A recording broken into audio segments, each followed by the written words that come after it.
Dude, nothing. Just fucking got off work, dude. Just kicking this weekend in my quarantine. Off on a good start. You guys know Taylor is, of course, he's an essential employee. Taylor, how does it feel to be an essential employee, my brother? Dude, it's honestly pretty fucking cool. I just like rubbing in people's faces that I get to work and they don't. Mm-hmm. Mm-hmm. I'm sitting at home all day, like, cool, man. I do that every day. I work at night, so I sit at home all fucking day too. Right. Dude, no, it's fucking dope. I didn't know that the whole thing happened until everyone told me they weren't working. I was like, why? Like, we're not essential. Like, what the fuck? And I was like, oh shit.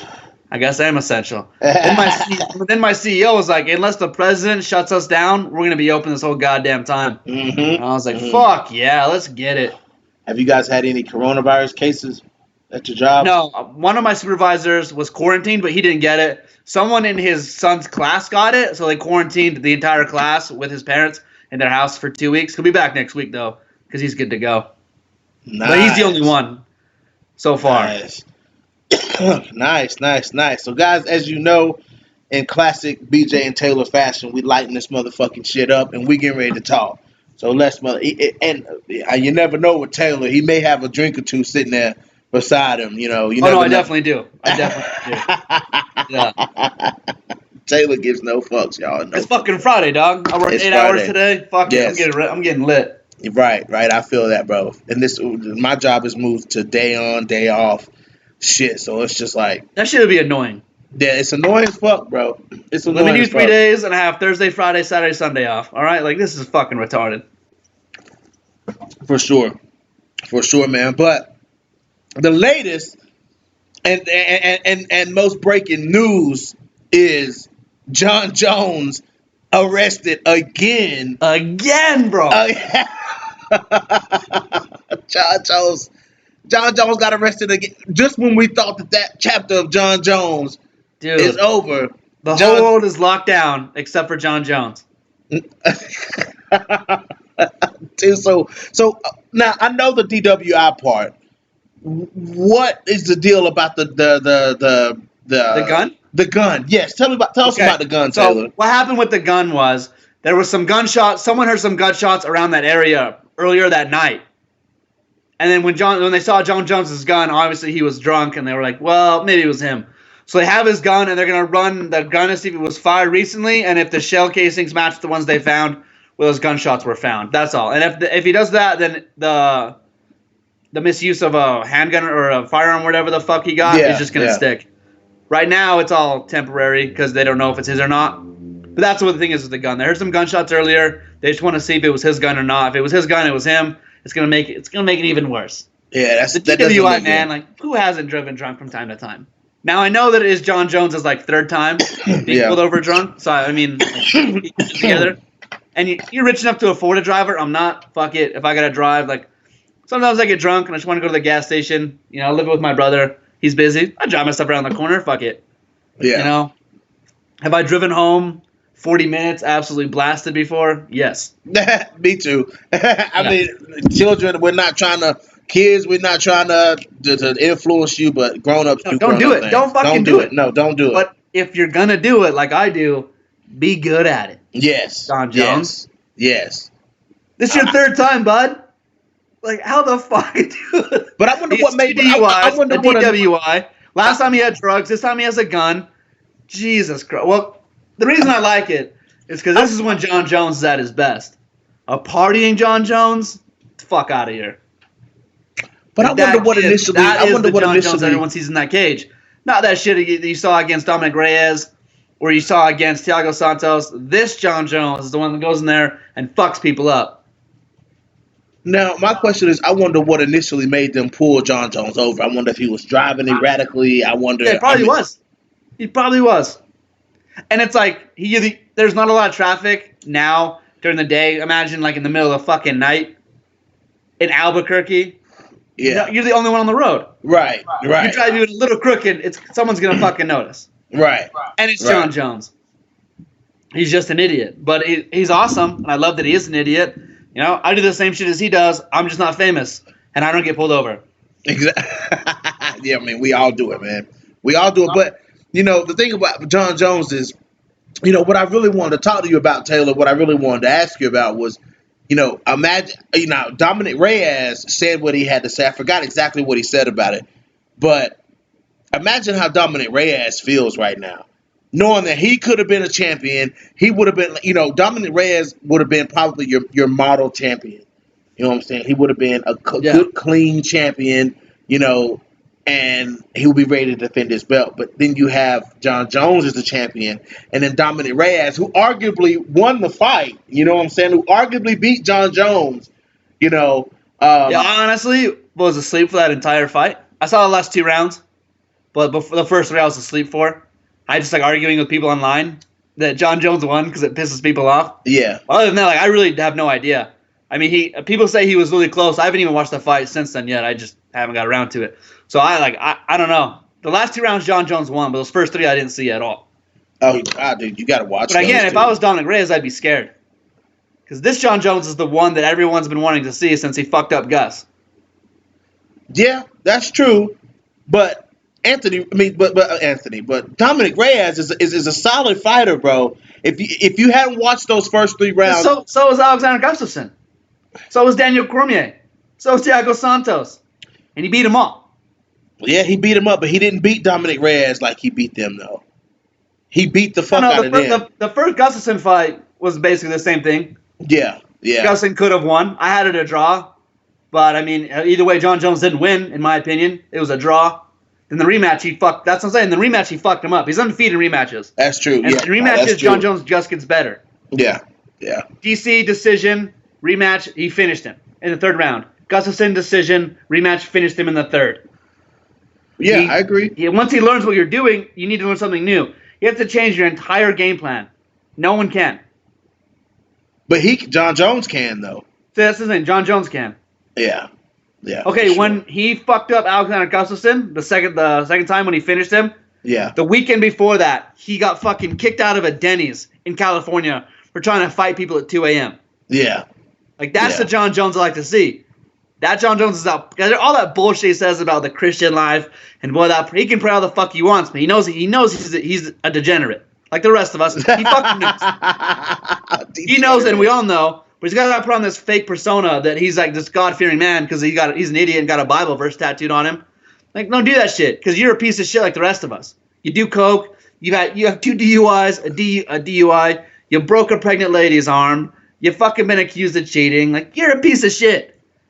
But he puts on this front, and that's when he's this John Jones, when he's regular partying John Jones, bro, that's when he's at his dangerous. That's when you don't want to fight him.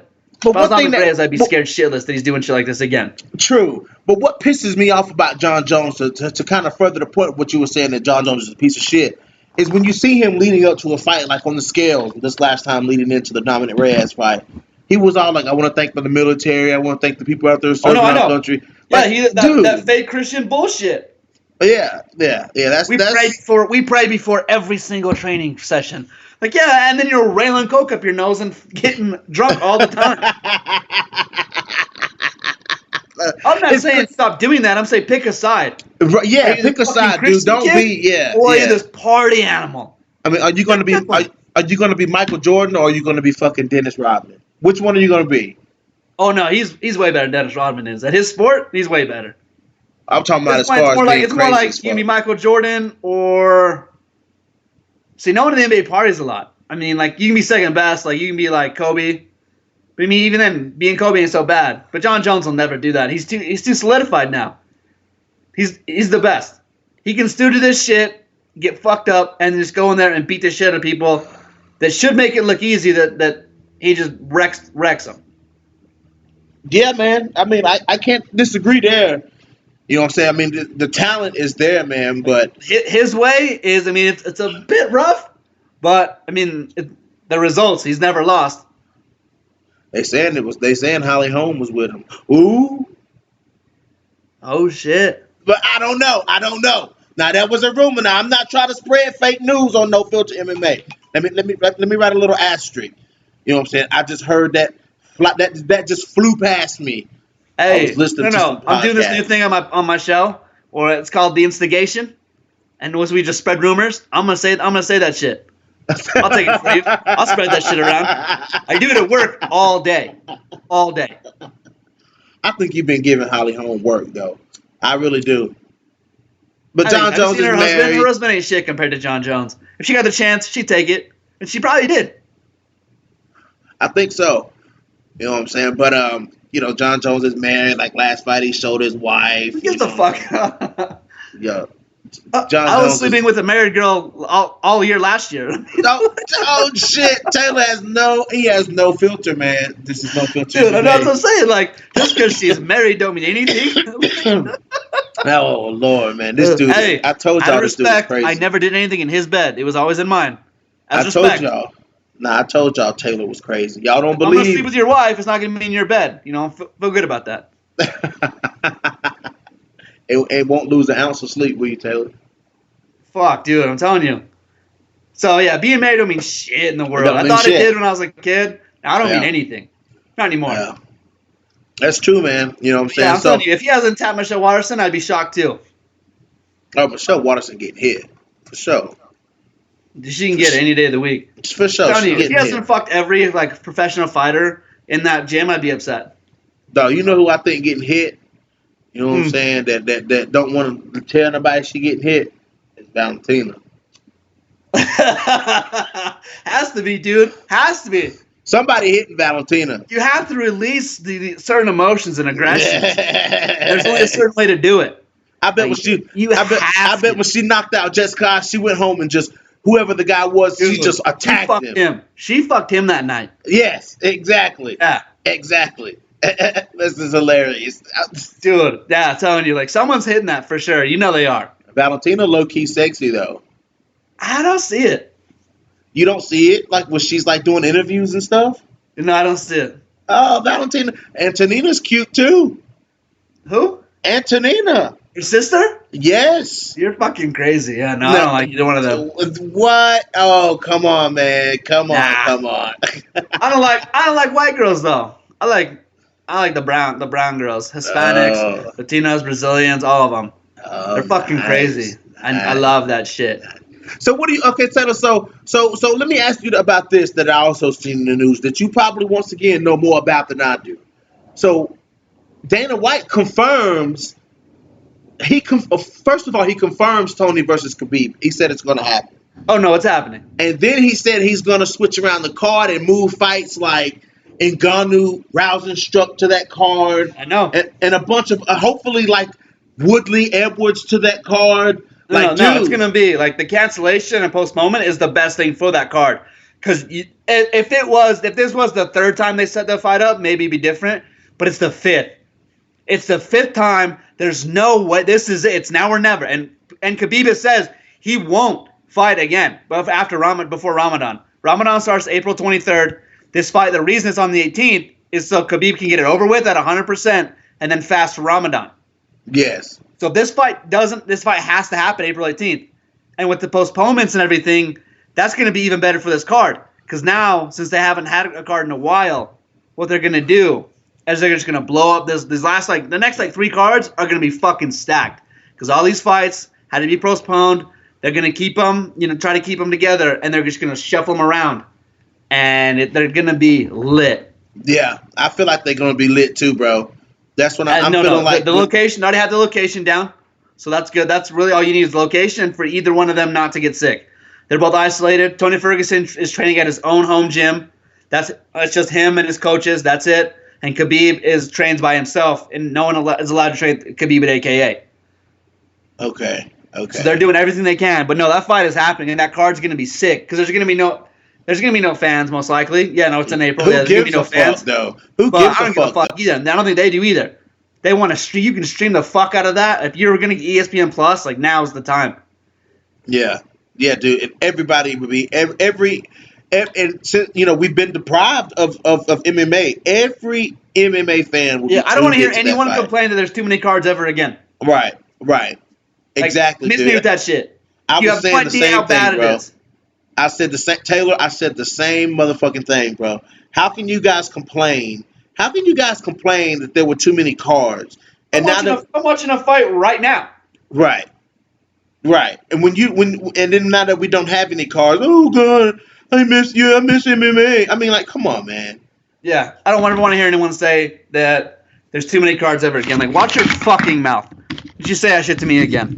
Well, once again, I want to tip my hat to Cage Warriors straight up because Cage Oh Warriors. yeah, they did. They good for them. Way to be. Yeah, Cage Warriors said, "Fuck that.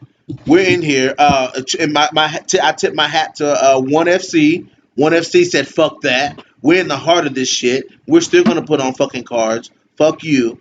You know what I'm saying? So Yeah. let's fucking go, man. Like, that was a good move for those organizations to put those cards on, and for Cage Warriors to have the two guys from the UFC come over there and headline that card.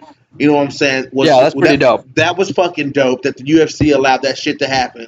You know what I'm saying? That was a good, nice little treat. But every fucking MMA fan in the world is going to be tuned in to Tony and Khabib. I mean, everybody's going to be tuned in. Everybody, dude. Dude, I hope they put Rose Andrade 2 on that card.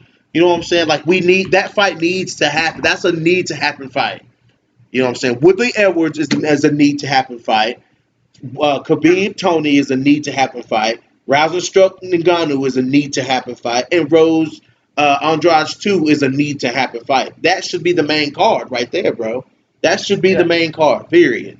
Dude, that are going to be stacked. I can't fucking wait. Tony Khabib, dude, that's my Super Bowl. That is it. Absolutely. That is the fight. Yeah, that's the fight, bro. That is the. After that, there'll be no more arguments. There'll be no more discussion. It will be solidified that Tony Ferguson is the best 155-pound fighter walking this fucking planet. So you think that if Tony Ferguson beats Khabib, that makes him the best 155-pounder out there? This fight is for the greatest lightweight of all time. This is it. This is the winner of this fight is the greatest lightweight in UFC history, undoubtedly. Okay, because my next question was going to be, what does this mean for Khabib, though? What is this? If you win this fight, you beat everybody. You beat Conor. You beat Dustin Poirier. You beat everyone in front of you. You're undefeated, and you beat Tony Ferguson, who is the guy. In my opinion, Tony Ferguson and Khabib are the only two who can beat each other. This is it. Yeah. This fight. I hope they fight 3 times, but the 3 fights will all be for the greatest lightweight of all time. Dude, so no one's better. No UFC title fight has ever had winners of 12 fights each. 12 fights in the same weight class, and you've never fought? Yeah. I mean, it's so many stories that go into this fight, dude. So many different storylines from the caliber of level that these guys are. They're at the highest level. There's them two, and then everybody else is below. Right. This is it. They at the high, and then the other story of them trying to make this fight over and over. You know what I'm saying? Yeah, and the 5th time, man. Like exactly. No, not a lot of fights go out. They attempt after 3. After 3, okay, it's not going to happen. But that's how important this fight is. It has to be made. This has to happen. Right. Hey, everybody that's watching right now, hit that like button. Smash that fucking like button for my boy Taylor Loder for sure for coming in and joining us, man. But Taylor, I want to ask you, man, how does this fight play out? I know I've asked you this before, bro, but we're weeks past when I asked you last time, and you've had more time to think about this fight. We've had more time for this fight to marinate, bro. You know, I catch myself spacing out at work sometimes. I'm thinking about this fucking fight. How does this fight go? I can't even hear you. What did you say? I was saying, how does this fight go, bro? The Khabib-Tony fight? Yes. I have no idea. Anyone who says they know how it's going to go is fucking retarded. You don't fucking know. Nobody knows. It's going to be decided in the scrambles. The problem is, like when people fight Khabib, is they waste so much energy trying to stand up. The biggest question is, what if you don't? Right. What if you're content to lay on your back for a couple minutes and just throw elbows and just throw submissions and just work? Yeah, work from the bottom. Stop wasting energy trying to stand up like everyone knows you're desperate to stand up. Tony Ferguson isn't. Go for it. That kid is a hardcore level jiu-jitsu with Eddie Bravo, who's the best jiu-jitsu practitioner in the game today. Like as far as technique, cutting edge technique, he's on the front level. Right. Tony Ferguson is his number 1 guy. Go for it. played his guard because Conor Ferguson isn't going to get tired. Everyone else gets tired. I knew Dustin Poirier was going to get tired. Everyone gets tired. Tony Ferguson doesn't. He gets stronger as the round. Not like Nate Diaz. Nate Diaz gets stronger after he gets his ass kicked for 3 rounds. Yeah. Tony Ferguson's the only one that can. So let me ask you this question, Taylor. So they both know the dangers of each other on the ground. They both know this. You know what I'm saying? So this fight very well could end up like If it stands up, Tony's gonna cut his fucking face. I don't think Tony will hurt him, but he's gonna just slash him with elbows. But what if this fight? What if this fight turns out to be like Usman Covington though? Just a high output striking match. If that is it, then I think Khabib has the power, but I think Tony has it with volume and technique. And Khabib's technique is his technique.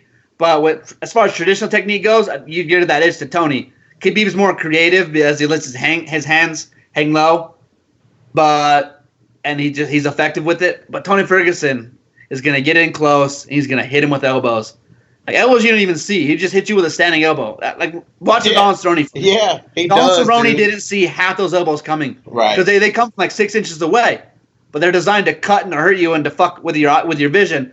Then he starts laying it on. In the later rounds, Tony Ferguson starts pouring the pressure on. It's the old Diaz style. 50-50-50, and then in the last 2 rounds, you just hit it to a 75, last round is 100. You just keep the pressure, and eventually they'll fold. That's Tony Ferguson's game plan on his feet. Yeah, and this could be interesting, because, like you said, Tony Ferguson's going to throw those slicing fucking dagger elbows.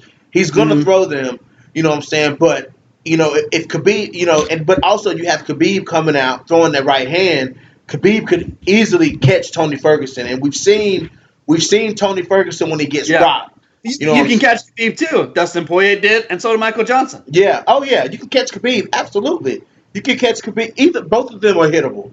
That's the thing. The last 2 times Tony Ferguson has been dropped, he's been knocked down and then immediately recovered and initiated the offense next. You have to hit this kid fucking hard. Yeah. That was the Anthony Pettis. He got rocked in the Anthony Pettis fight. Yeah, Anthony Pettis, and then before that was Lando Venata. Lando Venata hurt him a couple times. Yep. And he just kept rolling with it, flipping. He never stops moving, and that's what. So I don't know, man. This fight, people can say how they think it's going to go and how everyone expects it to go, but you have no idea because they're both. You know what Khabib's going to do. It's all about what is Tony going to do. Right. It's all about what Tony's going to do. And Tony's brought up some good points. It's like, hey, he has the takedown record. Who was it? I think it was Gleison Tebow. He took him down like 21 times. 23. Yeah, 23. And then Tony's like, well, if you think about it, that means that he was able to get up 22 times. Right. And he's like that. And the thing is, that when he talks about it, like everyone wastes energy getting up. I'm not going to do that. Yeah, Tony gonna play around down there. Yeah, let's see how good you are on top. And Khabib doesn't have open cage takedowns. Every one of his takedowns is done from the cage. Tony Ferguson doesn't stop moving. You're right, dude. Khabib doesn't shoot for double legs in the middle of the cage. He uses them against the cage and just pins you into that corner and beats the shit out of you. Right. What if you can't get Tony Ferguson to the corner? What if he's using the angles and he cuts you off and he forces you to stay in the center? How does Khabib react to that? Does he shoot for the open takedown? Because I don't think he's done. I think he maybe 3 or 4 times in his career. Yeah. There's so many variables. There's so many. What if he fights him like he fought Conor, lets him stand up for a minute and catches Tony? It's just this fight can go any one of 20 ways. You just never know until they fight. Yeah, you never know till they fight, bro. You never know till they fight. Tony Ferguson is my guy. A1 since day one. Me and Lesnar picked him both first on the Ultimate Fighter. Like that's my guy. But Khabib, that kid's a gangster. Right. Like motherfucker, Khabib is down. Khabib, everyone thinks it's like he doesn't mean it. He means everything he says. When he says send him location, he don't give a shit. He will fight you whenever you want. He's gotten in the fight with the Diaz's during a Bellator event twice. Yeah. In the same casino. Yeah. I think that shit that he pulled against Conor, that was planned. That was strategic, and that was planned 100%. Yeah. Khabib knew exactly. You're telling me his cousins are just perfectly placed behind Conor, just miraculously at the time when he launches out of the cage at Dylan Dennis. Like, that's just a coincidence that those two who were happened to be Khabib's cousins were planted right behind Connor's corner. Come on. Yeah, Khabib planned that shit. That was orchestrated and it was fantastic. I love that shit. Khabib knew what was up. Brawls. I love that shit. Joe Texas says Tony time in the comment section. Tony baby. Tony Ferguson. Yeah, don't get me wrong about Khabib and Tony. Tony's gonna win. I don't know how, but he's gonna win.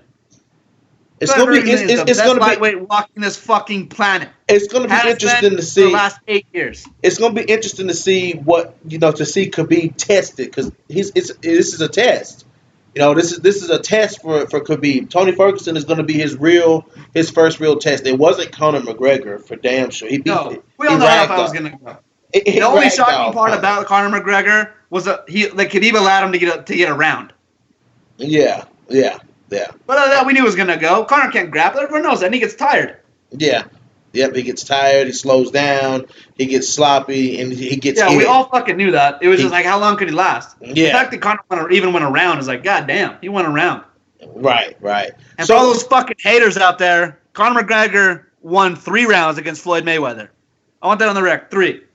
Fuck those crooked judges. He got his ass kicked after that, but Conor McGregor won the first 3 rounds against Floyd Mayweather. Pacquiao can't say that, little bitch. God, I fucking hate Manny Pacquiao. Well, yeah, Conor McGregor won 3 rounds against the best boxer of all time. So fuck Taylor, the haters, Taylor. But anyways, Khabib was gonna maul him. Khabib's just better. Khabib's a fighter. Conor's a striker. Taylor had to get that off his chest, y'all. Dude, it fucking just bothers me when people bring that up. Well, he couldn't box. I'm sorry, he couldn't beat the best boxer of this generation. God damn. Yeah, too bad. I wonder who has. Fucking no one. He's 50-0. No one's beating him. Yeah, nobody. Yeah. Oh, sorry that he didn't do as well against the greatest boxer, arguably of all time. Against, my bad. Sorry. His first professional boxing match was against someone who was 49-0.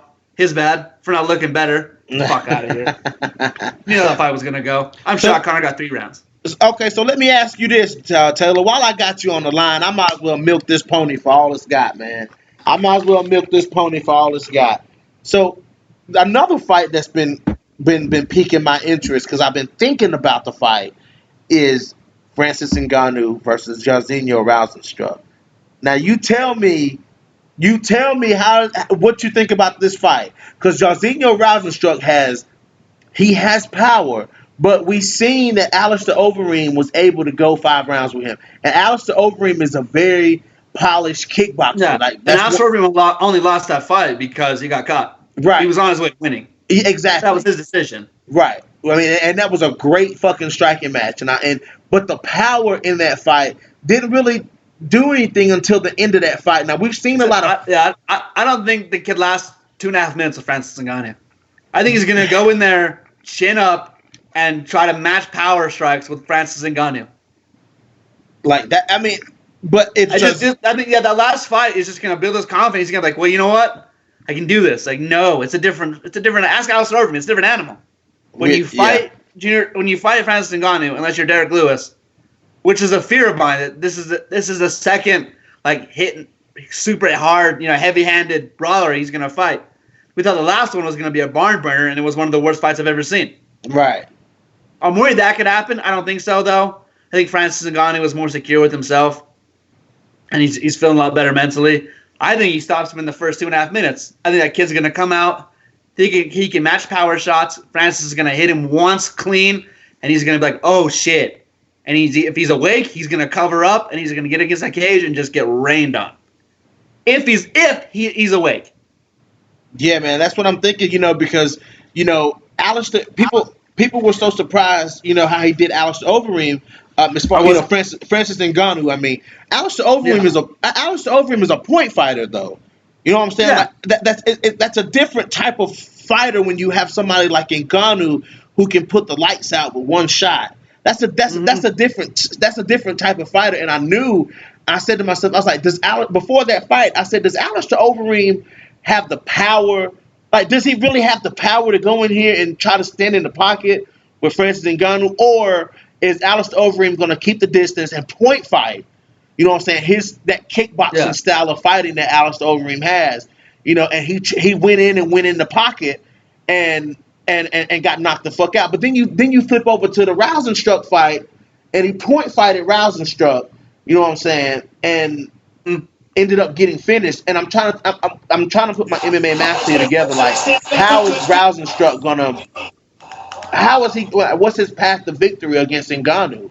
Like, that's what I'm trying to figure out. Like, what's his path to victory against Ngannou? Is it to fight the fight that he fought with Alistair Overeem, or is it to fight the fight that he fought with Alan Crowder? Just go out and bam and knock you the fuck out. I think you take your time because we have no idea how we don't know how Francis' conditioning is. If it's gotten better, if it's still just terrible, like when Stipe put it on, when Stipe beat the shit out of him. that was one of the greatest things I've ever seen.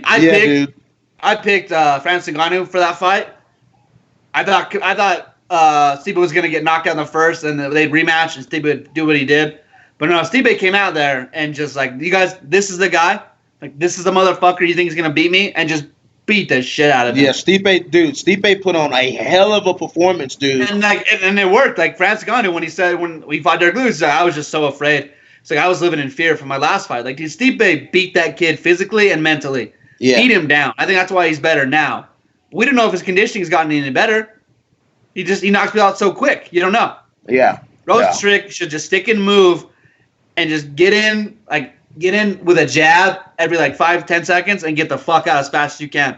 Because see if he gets tired and then start putting it on like Rosenstruck's jab has knockout. He knocked Alan Crowder out with a jab. So that's what you got to do. But you're not gonna. If you think you're gonna go in there and you're gonna match power with Francis Ngannou, like, good luck. Yeah, dude. No one's done it.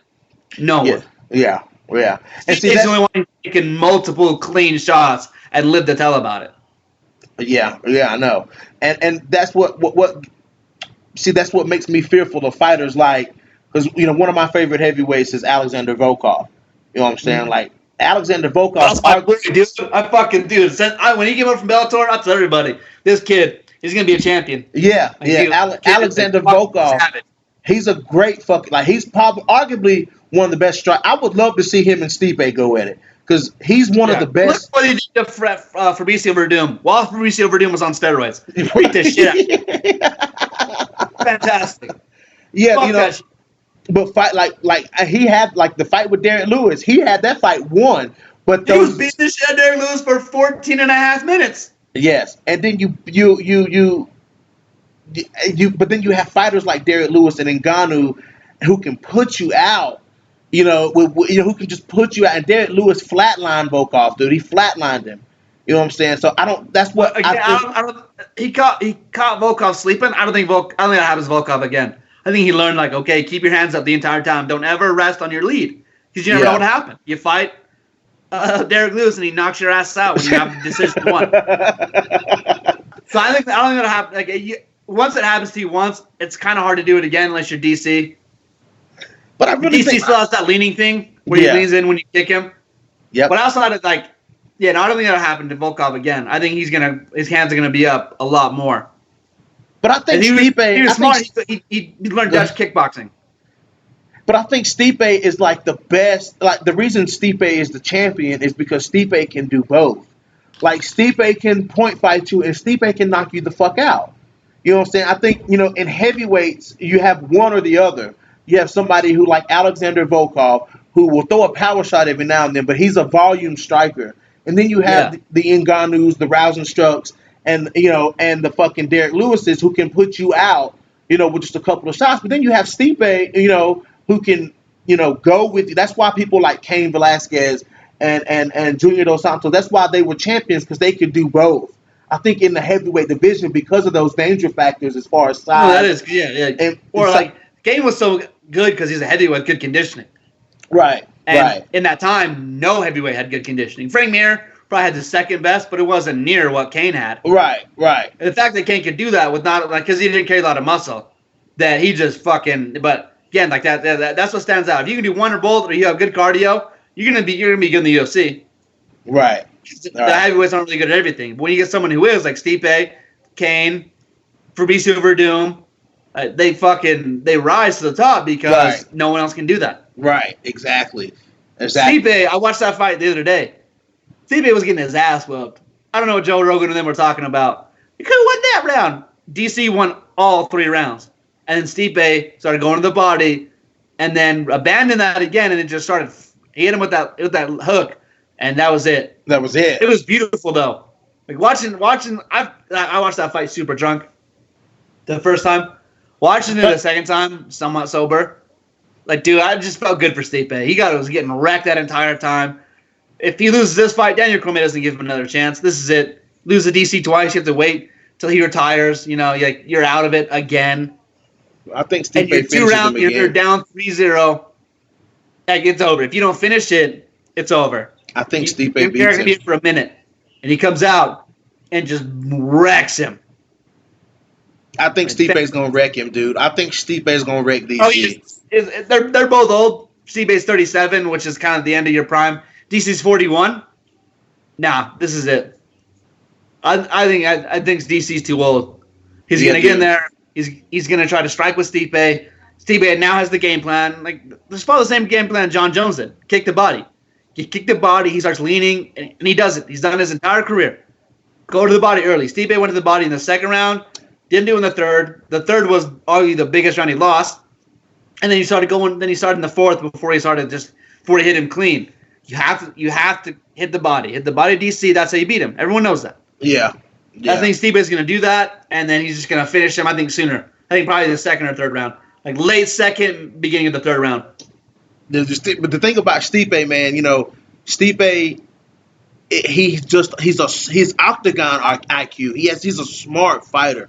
Not many fighters have the ability to make those adjustments mid-fight. Like, okay, prime example, Robertson versus Macy Barber. Jillian Robertson didn't adjust to what was going on with Macy Barber, so Macy Barber was able to catch her and finish her.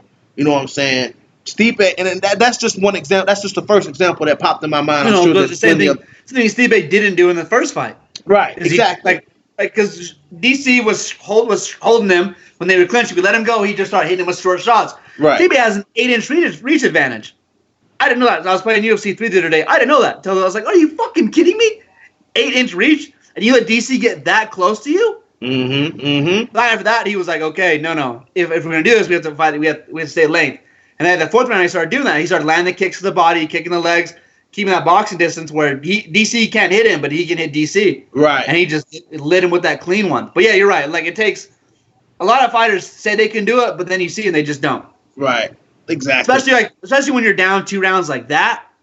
Like Brian Ortega couldn't do it against Max Holloway. Tyron Woodley couldn't do it against Usman. Yeah.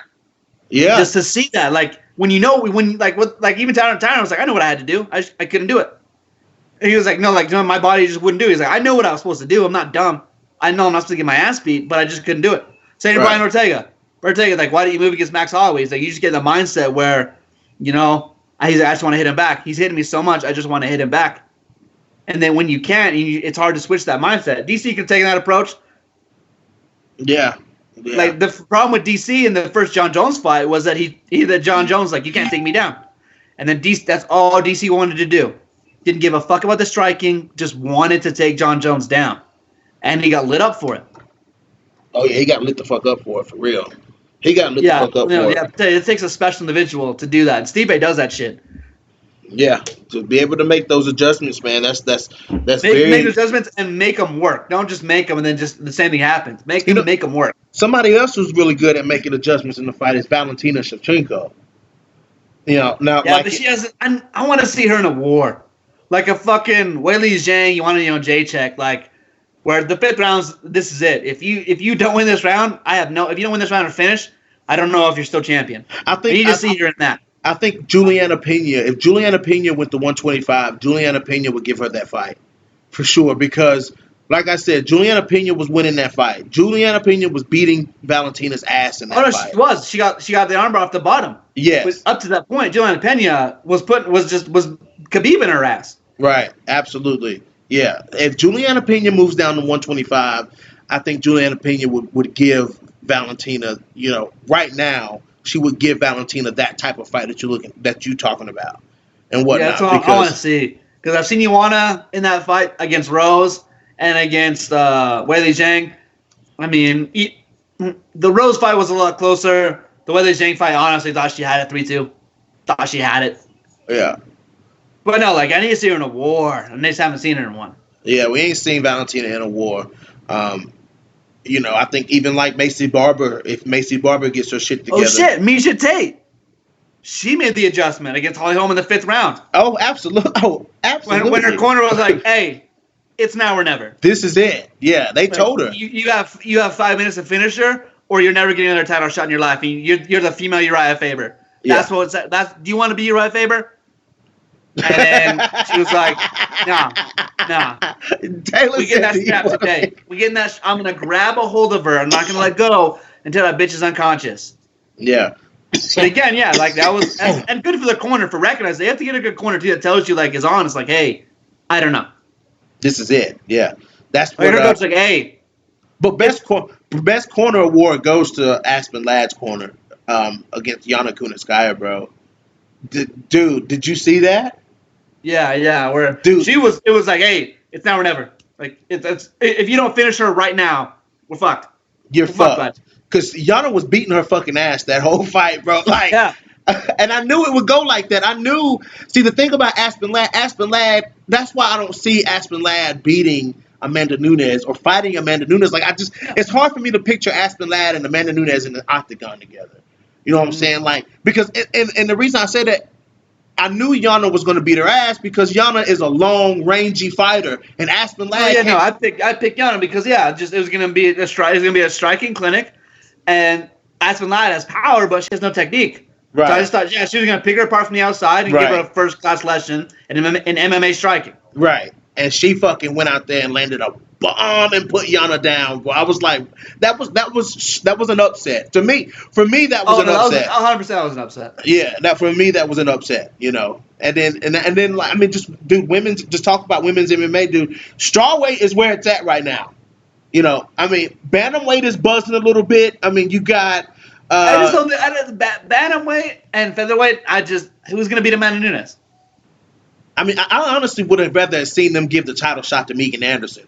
I think Megan Anderson would make it a better. I think Felicia Spencer got it because she beat Megan Anderson. Yeah, but I really would have. And she got a finish too. I think if Felicia Spencer would have got a decision, I think it would have gone to Megan Anderson. Right. Or Megan Anderson got a decision, and Felicia Spencer got a finish. But Felicia Spencer got a finish. It's like, hey, I already beat Megan Anderson. Let me get it. When we get it. But Megan is the only one that's gonna now.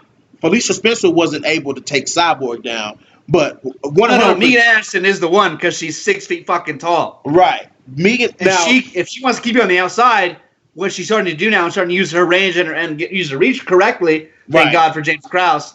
Like she's gonna that's gonna be the same thing as happened in the last fight. She's gonna catch you because you can't touch her, and she can hit you with anything she wants to. Right, and that's going to be a problem for Amanda Nunes. Now, as far as especially at 45, I think if she forced Megan to come to 35, Amanda would have an advantage, but not at 45. No. Yeah. We'll see though. Doesn't mean regardless. Amanda Nunes is the greatest female fighter of all time. I don't give a fuck what anyone says. But what I was going to say about Felicia Spencer is Felicia Spencer wasn't able to take Chris Cyborg down, but 100%, Felicia Spencer is definitely, if she gets the clinch on Amanda Nunes, she's gonna be able to take Amanda Nunes down. Felicia Spencer, Felicia Spencer, Amanda Nunes, from what we saw in the Kaz Ngannou fight, doesn't have a really offensive guard. Right, and if Felicia Spencer, I mean, obviously she's gotten better since then, but again, you don't see anything that suggests like she's been working off her back a ton. Right, unless it's against Nina Ansaroff. Oh, right, you're fucking stupid, dude. But, a lot of people count out Felicia Spencer, but Felicia can most definitely make this fight. Felicia Spencer can make this fight interesting. She's game. She's game for sure. If she won, I'd be surprised, but I wouldn't be shocked. I wouldn't be shocked either because, I mean, like Felicia said, she walks into Felicia Spencer walks into the octagon upwards of 160 pounds, bro. Like, and people were saying, oh, Felicia Spencer can make 135. No, Felicia Spencer will never. She will never make 135, ever. Like, Felicia Spencer and Megan Anderson will never make 135, bro. You know what I'm saying? Like, that's the thing. Felicia Spencer, she may not be the longer fighter, but she'll be the bigger, probably the stronger fighter. You know what I'm saying? Against Amanda Nunes. So, Yeah, those Amanda Nunes facts. is coming in there like maybe 150. She doesn't cut a lot to get to 45. Exactly. So that's what I'm saying. Like that, you got the And size her advantage. conditioning, it really isn't that good either. Her what? Her conditioning. She was Yeah, getting tired. If Jermaine Durandamy had better takedown defense, Jermaine Durandamy would be champion. right. Exactly. Yeah. Because You know. Amanda whooped her ass on just smothered on the ground. But on the stand up, Jermaine Durandamy was getting that ass. Yeah, dude. Jermaine Durandam. People slept on Jermaine Durandam. No, I picked her against Holly. I mean, it was a fucking decision when she won. So everybody like, I fucking told you. She's a Dutch kickboxer. Are you fucking kidding me? You're gonna come in with American traditional boxing or American kickboxing and think you're gonna stand and win a point battle against a professional point fighter. Right. But dude, you know the fight that they're trying to make, right? They're trying to make Kunitskaya versus Durandamy. Dude, I'm Dude. gonna watch that alone in a room in the dark so I can jerk off the entire time. Dude, that's a fucking dude. As far as women, as far as the striking match, that's top of the food chain shit. Yes, yeah, dude. That'd be an awesome fight to make, bro. That'd be an awesome fucking fight to make. But Dude, I'm hearing that'd be like watching Al Strovern and Mark Hunt in a kickboxing match. Exactly, bro. Exactly. But I want to real quick before we get off here, Taylor. I want to ask you about another thing that I saw in MMA news is what Douglas Lima said. Douglas Lima says he feels he can go in there and beat Israel Adesanya. How do you feel about that? Oh no, he's too small. People think Izzy is small. I fucking hate for this motherfucker, but watch the Food Truck Diaries with Brendan Schaub. Yeah. Adesanya, he a thick boy. Yeah, he is. He is for sure. Like, no, that boy, no. Douglas Lima, you're too small, bud. If you would have called that a 170er, I'm like, okay, no, I think Douglas Lima's top 10 in the world. But you don't stand a chance against Israel Adesanya. No, wait. I got it wrong, bro. I got it wrong. It wasn't Douglas Lima. It was fucking Gegard Mousasi. I just had to look it up, bro. It was God. Either way, anything I said still stands. Gegard Mousasi? Fuck no. What are you gonna do? It was Gegard Mousasi. What are you gonna do? You gonna go in there and try to point fight with that fucking savage? Dog, you ain't Yoel Romero. No one's afraid of you. He said he feels he can go in there and beat Israel Adesanya, bro. Yeah, cool, bro. It'll never happen because Dana White already knows. Fuck no, you wouldn't. Well, you left the UFC. You're chasing the money now. It's not about belts. It's about money. Israel Adesanya's in it for life, dog. Come get it any day. Israel Adesanya beats his ass if he had a John Jones weekend. He'd walk in there and beat Gegard Mousasi. It'd be a good fight, though. It'd be a good fight. I'd watch it. No, I think he beat the shit out of him quicker than he did Robert Whittaker. I don't think Gegard gets out of one round with Israel Adesanya. Well, we know what Izzy's next fight is. So we know what that is. Dude, so, that's my guy. Paulo Costa, our guy, and new, dude. And Paulo new, Costa, dog, and motherfucking the Paulo new. Costa that fought Yoel Romero shows up against Israel Adesanya and new, baby, all day. Yes, absolutely. Borashina, the eraser, dude. I'm telling you, it's over, bro. He finishes. I feel like conditioning against Yoel Romero, he was 100% the entire time. I feel like I just see a liver shot happening, bro. I'm calling it now. He's the only one. No one else has the balls to go toe-to-toe and brawl with Yoel Romero except for one man. That man's name is Paulo Costa. Paulo Costa beat the shit out of him. 2 rounds to 1. Easy.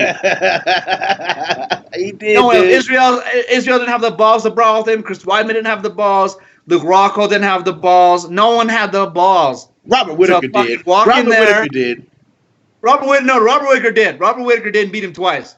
I will give it. Yeah, that's true. I forget. Robert Whittaker was the first one to be like, all right, bitch, let's see what you got. Yeah. And put it on him. Right. But Paulo Costa was like, all right, we're gonna do this. Like, we're gonna do it my way. Right. Like no one else. Yeah, Robert Whittaker and Paulo Costa. Let him in to stand toe to toe with Yoel Romero and say, fucking bring it, bud.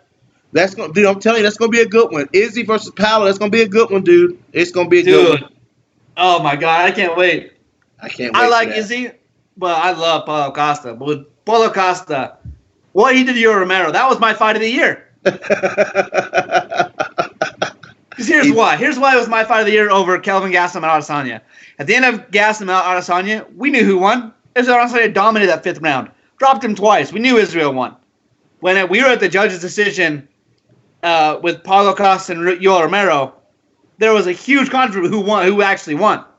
That to me is what makes a fantastic fight. You go toe to toe for 3 rounds at the end. I don't know who won. Fuck yeah.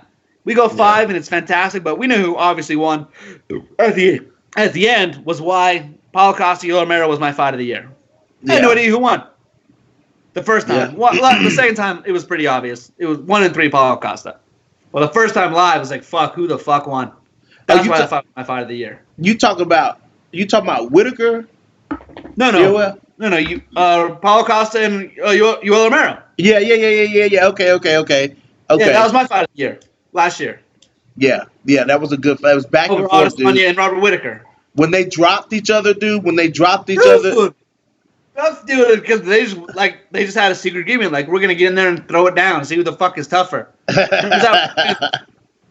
That was a big fight for Paulo Costa, dude. That was a huge. And the way he did it was like, oh, we're gonna go 15. All right, let's fucking get it. And it looked fantastic. I was worried his conditioning was slow down, but he was fresh as a fucking daisy, boy. Yeah, he was. In the 3rd round, dog. That's when I was like, oh no, he's gonna beat Adesanya.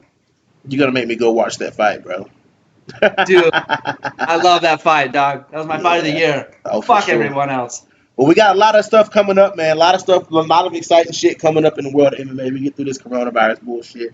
We ready for it, y'all. We're gonna be there for it. We're gonna be bringing y'all the freshest shit. Hop on over to my boy's Winning with Taylor Loder. Check him out, guys. Hit that subscribe button for my boy. Taylor, any closing thoughts, homie? We're gonna get on off this bitch. No, man, just fucking, don't get coronavirus, I guess. I don't know. I feel like I'm immune to it, so I'm good. Taylor, yo, these are serious statements that this man is making. This ain't no play shit. Like, I heard it's like the flu. I was hospitalized with the flu for 6 days. That was the last time the flu ever got the best of me. I beat the flu. I did that shit. I'm over it. I just feel like I can't get sick. And people are like, you shouldn't say that. Like, I brag about that shit daily. I don't get sick, dog. Nothing fucking gets me. Nothing. We had a powder working there that got rejected because of coronavirus, and I licked that shit.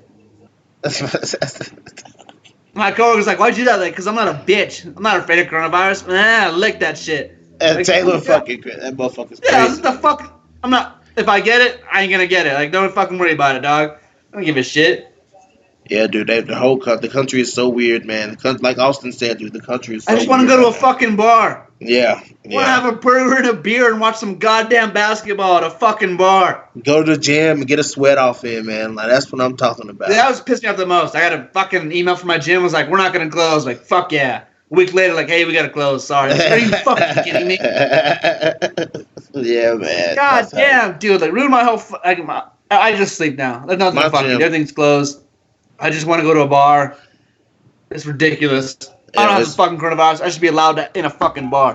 Bullshit. Right. Shout out to Marcus Bell in the comment section, man. I see you, dog. Thanks for coming through and hanging out with us.